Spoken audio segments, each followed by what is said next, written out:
and welcome to the Walk the Fork Monarchs preview show. Myself, Graham Munsey, joined as always by Dave Harley as we look ahead to another tough encounter for the Monarchs on Friday, Dave. It's a visit to the Leicester Lions, Messrs Morris, Worrell, Howarth, etc.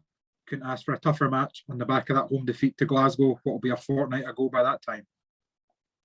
Yeah, big match for the boys. You know, obviously they've also had a week off as well, which is sometimes not the best when you're off the back of a bad result. So plenty, as we seem to say every week, plenty of Armadale specialists. Seems gone for the moment. It feels like gone are the days where people are frightened to come to Armadale. We'll all get guys that are good there or have scored well there in the past. But yeah. But we obviously had that massive good performance at Glasgow which turned things around a bit and give us more cause for optimism as we look ahead to that match on Friday. Yep, and as always, we'll get the preview reaction. Reaction is the wrong word. What's the word for reaction before it happens, Dave? My mind's went blank there. We're here and see how the camps are feeling. And as always, Mike Hunter has given us a blast from the past. We'll say heat from all the way back in 2011, I think it was. So some names to look out for there. But Dave, we kind of touched on it there. You know, I guess for Leicester, they're going to start looking for a head of steam. If we go that side first, you know, their home form's been outstanding. I mean, I don't think anyone stopped them getting 50, if not mid to high 50s so far this season. Away from home, a couple of disappointing results to start, but they picked up a point at Redcar last time out, and they'll be looking to improve on that. And as we said already, you know, there's probably not a heat leader trio in the league that likes Armadale as much as Richie Worrell, Nick Morris and Kyle Howarth. So they'll be heading north. I'm guessing looking for a minimum of a point, but realistically, I think they might be expecting a wee bit more. As you say, I mean, they're probably one of the fancy teams at the start of the year. Even never mind just at Armadale, they've got a good set of 7 riders that are going to do well for them more likely. And I think Poole maybe got 42, but they've already beaten Poole, Glasgow, and Redcar at home. You know, so that's the kind of teams that we're expected to be at the top of the league. But as you say, away from home, apart from that point at Redcar, they did get a draw at, I think, Birmingham in the Cup early in the season, but they've probably been disappointed. So Stuart Dixon's like he'll be determined to pick up points. He always says 1 point's the minimum he expects from an away match. But like you and everybody looking at our team just now, and we've still got those raw newcomers who ultimately have only had was it three home meetings? You know, it's looking to take advantage of that, and if there's any weakness in the Monarchs side, they'll be there to pounce. Yeah, definitely. And I mean, we've touched on the big hitters there, but I mean, let's not forget the lower end. I think Joe Thompson had one off. He's not his best away match of the season at Armadale last year. His brother Dan was pretty good as well, and they've got quite a bit of experience around Armadale from the National League and from the Youth Championship as well. You know, Kel Bickley that comes in for Anders Rowe as a guest replacement. I mean, that could go either way. I mean, Anders on his day, we all know how good he can be. Of course, he led Sam Masters for 3.5 or 3 3/4 laps last year. Did he beat Sam when he was up with Redcar? Oh, Sam passed him on the last lap. And then he was a Monarch last season. Yeah. That's right. He was a Monarch for a good chunk of the season. So he's out. But Kyle Bickley's had his moments at the Armadale as well. So yeah, tough looking outfit. But I guess every team's tough in one way or another when you look down their lineups, and it's up to the Monarchs to do that job. Take the confidence from the point at Glasgow. And I think everyone, I mean, obviously I wasn't present that night. I managed to miss it, thankfully. But the home defeat to Glasgow, I think everyone's learnings for that was they just need to get to that first corner sharper sometimes against the top boys. And that's probably the goal for Friday. You can make your job that much easier if you're in front when you hit that first bend. Yeah, gating is paramount in speed. We know that. No matter where you are or what track you're racing at, it's key. And as you say, Leicester have got a good team. You know, all 7 riders are featuring in our Premiership team. You know, a couple of them are number 8s, but they're still there. So, but again, I'll say the same as I've said before. That's why the guys are here to challenge themselves. We're not sitting back frightened of Leicester. I wouldn't have thought the Monarchs know they are. Especially Sam and Josh, They'll be a match at least for the Leicester top three, and hopefully back to the kind of forming Sam was sensational at Glasgow.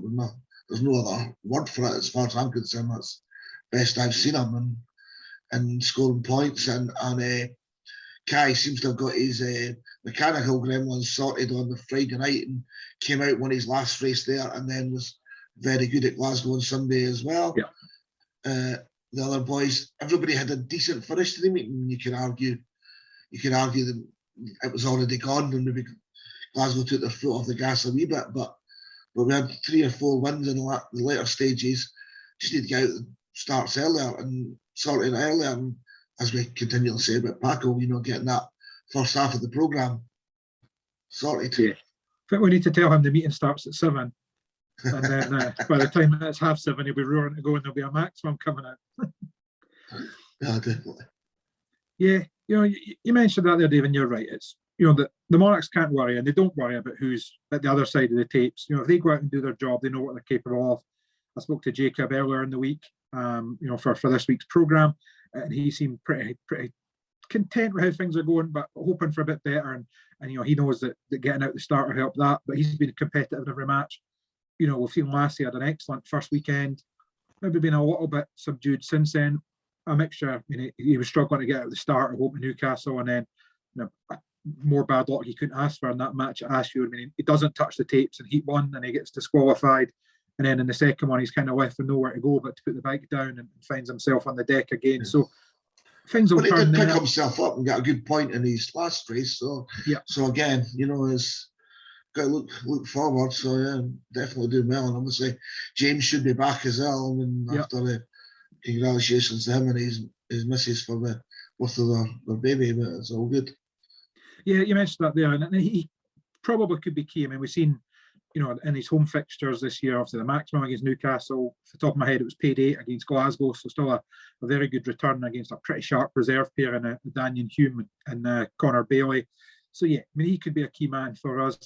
He touched on him earlier on and hoping to build on that score at Ashfield and get himself up into that 30 order rows. Kye Thomson, and I spoke to Kye earlier on today. So Kelly, big match for the Monarchs on Friday. Obviously, home defeat the last time out to the Tigers.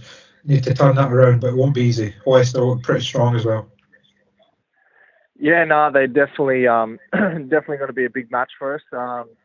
We need to really knuckle down and get the win. A few of us, saying we aren't that strong, but I think it's just a few little bits here we got to work on, and we can be a really, really strong team. So, it's just all about us gelling at the same time, and if we can all do that, we can definitely beat a strong Leicester side. Yeah, obviously, a week off after that last Glasgow match, was that a good or a bad thing?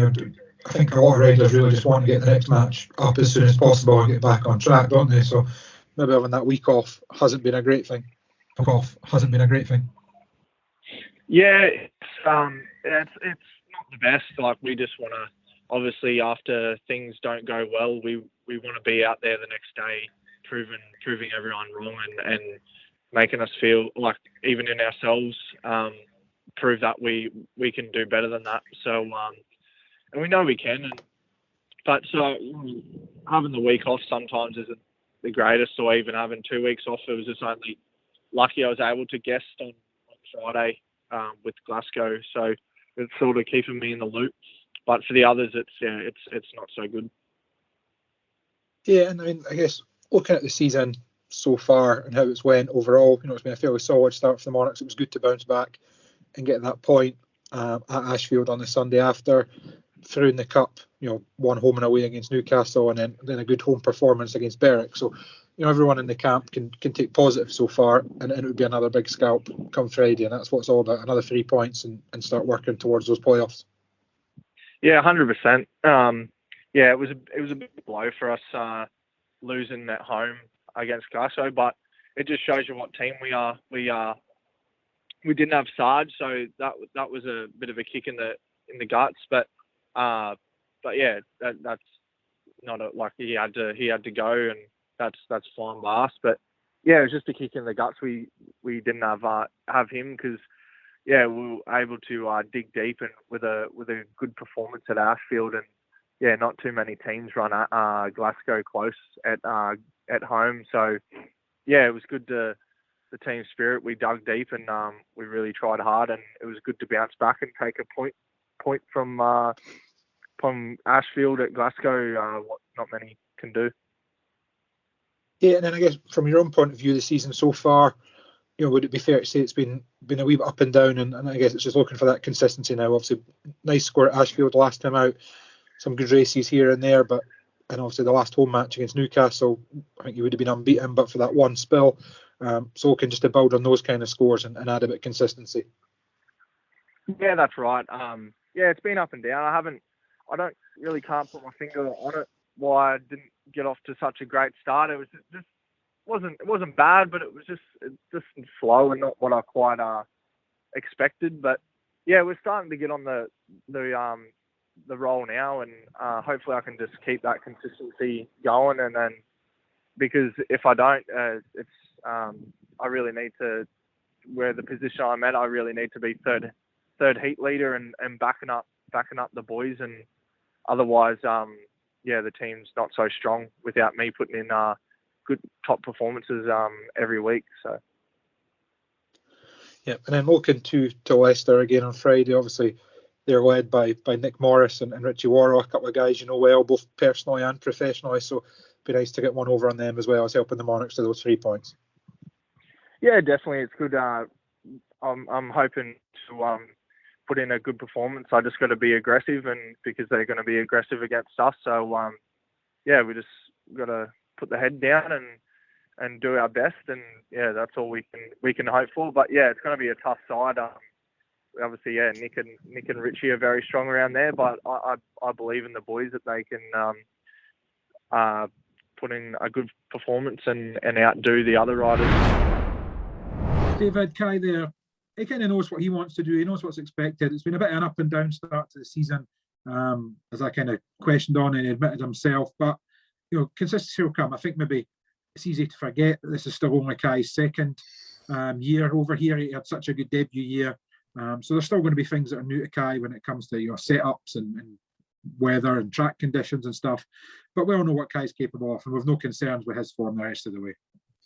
No, definitely not. And as we said, we saw at Glasgow what he's capable of. He scored another 6 for Glasgow as a guest last week, so he has had some track time in this kind of fortnight that we're off. But if we can pick up from where he left off and show what we know he's capable of, he will fit into that third heat leader slot. It'll be up to, again, that sort of him and Paco in that middle order. That's where we just need to steal up, even if we're just taking a couple of 3-3s in those races against the Leicester heat leaders. Make sure we don't give points away in those races, and we look to take points in the races with Sam and Josh. That would be good enough for us just now. Yep. And then at home, you're hoping that one of them can jump out and win some of those races and start to look like a third heat leader. But yeah, I have confidence as well that we'll see that from Kye. Good to start this Friday. I would agree with that, of course. Yep, and of course Kye will be key this week as Leicester come looking for those 3 points up to the Monarchs to stop that. It wouldn't be the first time Leicester have won at Armadale though, Dave, as we now go into Mike Hunter's vault. We'll get a blast from the past all the way back. I think it was maybe Leicester's first visit to Armadale when they reformed back in 2011, and this heat part of Leicester went on the night.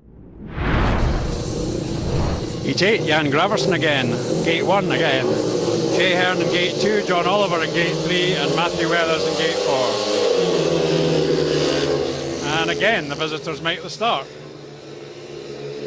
Matthew Weathers works his way around into second, I think, and John Oliver doing very well.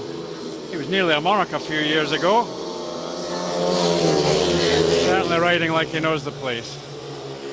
And it's not going to be easy for Matthew Weathers. Jay Hearn's come to a halt. He's having a very poor night, I'm afraid.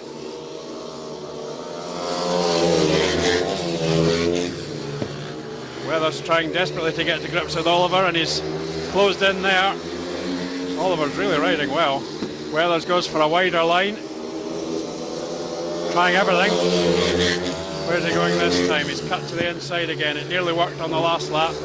It nearly worked. He's just a length down now. Oh my goodness, it's going to be close. And it's Weathers. Well done, Matthew Weathers. He stopped Oliver for the whole race. It was a great race between the two riders. And the last bend, we've seen a few last bend overtakes here this season. That was another cracker by Matthew Weathers. He didn't panic. And it did look, as they went into the last corner, that he might just slip up the inside like that. Well done to both of them. A super race. Always interesting to see the names there, David, when you go back, 11 years now. Some cracking action there, though. And of course, we all want to see the Monarchs win, but we all want to be entertained. So more of the same this Friday would be great. If you want to join us, you can do, of course. Tickets are available on the Monarchs website, edinburghmonarchs.co.uk. And you can pay cash at the gate if you don't want to get your ticket beforehand. If you can't make it along, as all matches at Armadale are, the matches available on the live stream also. And that's edinburghmonarchs.co.uk as well. Then click on the EMTV link and get your pass from that. So, Dave, it's another big one on Friday. The Monarchs look to bounce back. And, it's a long season. Top 6 make the playoffs. But you can't afford too many home defeats because that then puts the pressure on you on the road. So absolutely key that the Monarchs take those 3 points. Yeah, we can't slip behind just now. We are behind in terms of the number of fixtures raced most of the clubs. So the Speedway, the league table never tells the full story until you end up on the same fixtures. But you don't want to be too far behind. I can't remember how many matches Leicester have had, but they're probably at least double the amount we have. It does give a bit of a balance. So, but as you say, it's important. Pick up that win, pick up those 3 points, build from there. We've got another home match against Redcar next week, another difficult match, but pick up 6 points from there, get us going, and look to then build into those summer and some of those away fixtures and go from there. Yep, that's the plan. Dave and I will both be there to cheer on the Monarchs. Maybe Dave slightly more loudly than I am, since you're in hospitality on Friday, Dave. A few beverages might loosen the tongue a little bit. But we hope to see you there too. As I say, edinburghmonarchs.co.uk for your tickets, or again, the EMTV link on there to pick up your stream if you can. Dave, that'll probably do us for another week until the Friday focus. When we'll look back on all the action. This time I can say review the action because I know that's the right term. Well, maybe get Josh Pickering instead of you after his performance last night. I was going to say, it wouldn't be hard. I was going to message Josh and just say, hey, come on, leave some work for the rest of us. But yeah, always interesting to hear Josh's take on things and good to see him getting that guest spot on your sport. We'll maybe speak to him about that on Friday. But until then, Dave, it's thanks to everyone for watching and goodbye.